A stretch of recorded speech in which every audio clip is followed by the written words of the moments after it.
So we're given a graph of a quadratic function. They tell us it's quadratic, but you can tell because it's shaped like a U, and that's what quadratic functions look like. And they want us to choose which of these equations represents the graph. So there's a couple ways you could go about doing this, but I'm going to show you what I think is the easiest. So one important point on a quadratic function is the vertex, which is this point right here, and that's something that we can find. But the problem here is it looks like the vertex is right between 3 and 4, but I'm not exactly positive, and I really don't know what this y value is here. So the vertex is, I think I'm just going to leave that alone for right now. So what else can I get from this? Well, this point right here is useful to us.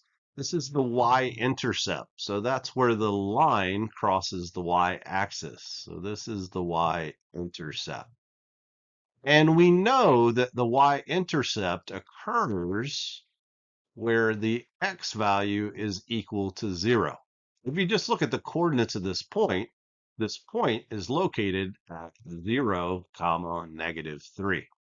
And so the y-intercept will always occur at an x value of 0.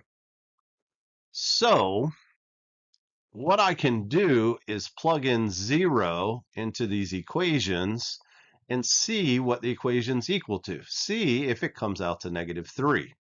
And so to find the y-intercept, what you do is you take an equation, you plug in 0 for x, and then you simplify it, and that'll tell you what the y value is. So you can see if I plug in 0 into a, these two terms would go away because they'd be 0, and so I'd be left with -6.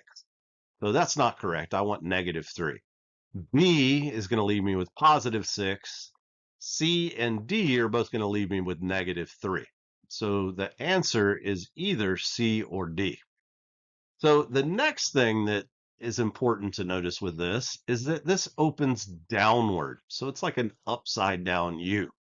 Now, the standard form of a quadratic looks like this. It's ax squared plus bx plus c. The a value determines whether it's an upside down U or an upright U.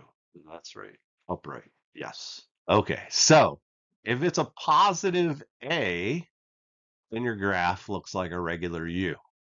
If it's a negative a, then your graph is like an upside down U. And so this is an upside down U, so I know the a value, the coefficient of x squared, is negative. And so if I look at C and D, one of them's negative, one of them's positive, so it's C. And I didn't need to figure out what these other values were. I could just use those two things, the y-intercept and the fact that it's opening down, to figure out which one is the correct answer. Keep it up, and you will master the math.